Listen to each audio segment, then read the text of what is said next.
23 लोग वो हैं जिनका पोस्टमार्टम हुआ। बाकी बहुत सारे ऐसे लोग भी हैं जो बताया जा रहा है कि मरने वालों में बच्चों की संख्या बहुत है और महिलाओं की संख्या ज़्यादा है।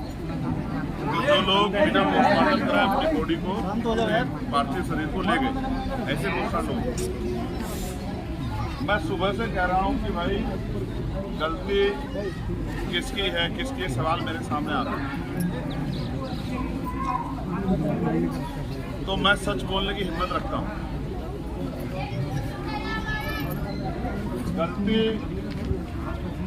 एडमिनिस्ट्रेशन की है, ये सच। अगर व्यवस्था अच्छी की गई होती तो शायद इस घटना को, इतनी बड़ी घटना को अंजाम नहीं दिया जा सकता, या ये घटना नहीं होती। अगर व्यवस्था सही होती, बड़े अधिकारियों ने, पुलिस के अधिकारियों की, कर्मचारी ड्यूटी उस प्रकार से लगाई होती और उनकी संख्या पर्याप्त होती। 80,000 से और 100 लोग अगर ड्यूटी करेंगे, एक आदमी अगर 800 आदमियों की जिम्मेदारी उठाएगा तो कहाँ संभव है? ये सच है। गलती पुलिस के अधिकारियों से भी हुई है, बिल्कुल सच है। लेकिन सच ये भी है कि सरकार ने भी लापरवाही बरती है, ये भी कड़वा, क्योंकि सरकार इस बात को जानती है कौन लोग वहाँ ज़्यादा संख्या में जा रहे हैं और उनके जीने और मरने से कोई फर्क किसी को पड़ता नहीं। लेकिन गलती हमारी भी है, मैं इस बात को स्वीकार करता हूँ। गलती हमारी, हमसे बड़े पुराने नेताओं की, हमारे आंदोलन की गलती है कि हम लोग अपने निकम्मे जाने में कामयाब नहीं हो पा रहे। बाबा साहब का इतना बड़ा स्टैचू लगाते हो, घरों में बाबा साहब की तस्वीर लगाते हो, घरों के बाहर बाबा साहब के पोस्टर लगाते, इतने बड़े बड़े बैनर लगा रखे मैंने देखे इस बस्ती में, और फिर भी इन नकली बाबाओं के पास जाते हैं।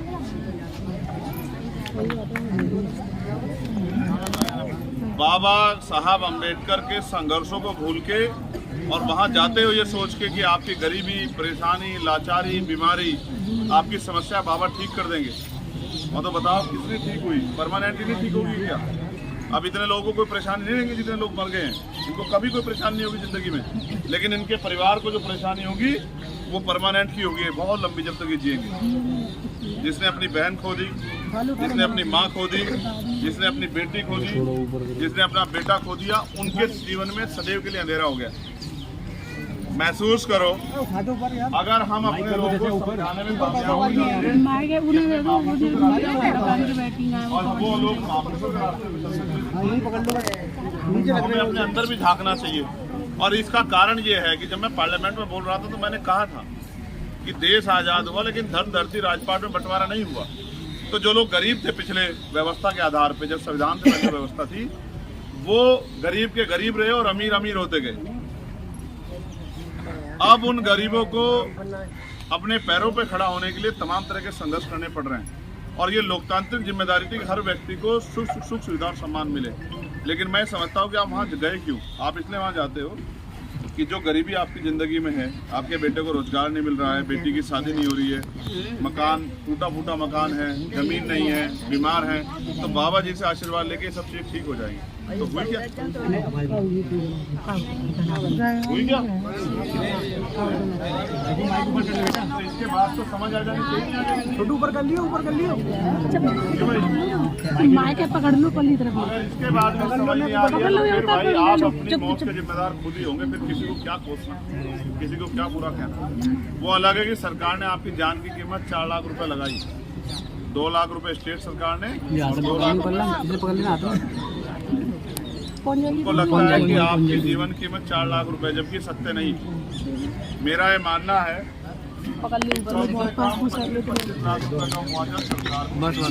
बस यही पे, ज़्यादा नहीं।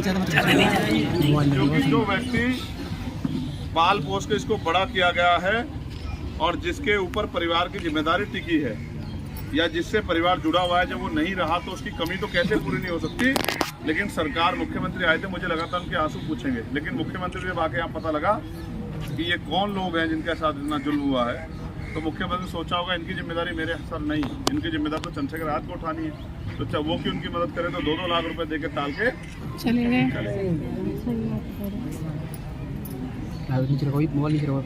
ये है आपकी जिंदगी का सच। मैं आपसे हाथ जोड़ के कह रहा हूँ, अंधविश्वास पाखंडवाद में मत पड़ो, अपने बच्चों को पढ़ाओ।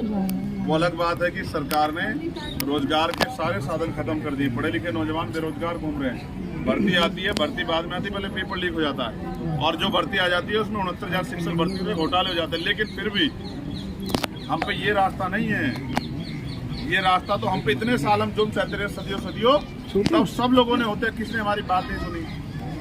तो बाबा साहब अम्बेडकर ने हमें रास्ता दिखाया, भगवान बुद्ध ने हमें रास्ता दिखाया, सदगुरु रविदास जी ने, गुरु नानक देव ने हमें रास्ता दिखाया, गुरु कबीर ने हमें रास्ता दिखाया। लेकिन वो रास्ता ये नहीं है जो जिस रास्ते पे आप जा रहे हैं। तो पहले तो हमारे यहाँ वैचारिक लोग जागरूक किया जाता, अब बंद हो गया सब कुछ। बस आज ठीक है बेटा, वैसे छोटा तो ये उस हादसे में ये बच्चा वहाँ पर इतनी पब्लिक में बच्चा निकल गया। नारा लगा समाज में बैठ के समाज को जागरूक करो। जब तक आप अलग अलग बैनर लगाए,